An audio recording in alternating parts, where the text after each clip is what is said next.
তারা যতবারই সুযোগ পেয়েছে ততবারই বাংলাদেশের মানুষদের আশা আকাঙ্ক্ষা এবং স্বপ্নের মাঝে ছবল সৃষ্টি করেছে। তাই আপনাদেরকে বলবো, যারা আওয়ামীপনা হয়েছে মুজিববাদ যাদের রক্তে, তাদেরকে আপনারা বিশ্বাস করবেন না, তাদেরকে আপনারা ধারণ করবেন না। আর আপনি বলেছেন নির্বাচনের কথা, নির্বাচন সংস্কার ছাড়া হওয়ার কোনো প্রকার সুযোগ নেই। যদি কেউ মনে করে যে সংস্কারবিহীন একটি নির্বাচন দিয়ে দেওয়া হবে, বাংলাদেশের ছাত্র জনতা এটি প্রতিরোধ করবে। এবং সেই সাথে আরও একটা কথা স্পষ্টভাবে বলতে চাই, আমরা অনেকগুলো রাজনৈতিক দলকে দেখতে পাচ্ছি বিভিন্ন ধরনের বিশাল বিশাল সংস্কারের প্যাকেজ নিয়ে তারা যাচ্ছে।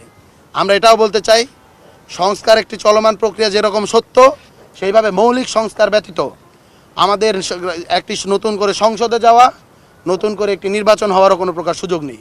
মৌলিক সংস্কারের প্রতি আমাদের আসলে বলবো যে এখানে জিরো টলারেন্স নীতি গ্রহণ করা হবে। মৌলিক সংস্কার ব্যতীত আগামীর যে নির্বাচন সেটি কখনো বাস্তবায়ন হতে দেওয়া হবে না। শহীদ আহতদের যে কমিটমেন্ট, এক দফার যে ঘোষণা, ফ্যাসিবাদী ব্যবস্থার বিলোপ, নতুন রাজনৈতিক বন্দোবস্ত, সেটি বিনির্মাণ ব্যতীত, সেটির যদি পুরোপুরি আমরা এখানের ভিতরে বাস্তবায়ন নাও করতে পারি, সেটার যে শুরুয়াত করা, সেটার যে একটা জার্নি স্টার্ট করা, সেটা না দেখা ব্যতীত আমরা আসলে এই ধরনের যে কোনো নির্বাচন সেই দিকে আসলে যাওয়ার জন্য বাংলাদেশের মানুষ প্রস্তুত নয়। আমরা এই ধরনের কার্যক্রমকে আমরা তীব্রভাবে নিন্দা জানাচ্ছি এবং বলতে চাচ্ছি, কালসাপ যতই কিনা সুন্দরভাবে সাজুক, যতই নতুন রূপ ধারণ করুক, কালসাপের নেচার, সে ফনা তুলবে, সে ছবল দেবে। আওয়ামী লীগ হলো বাংলাদেশের ইতিহাসের কালসাপ।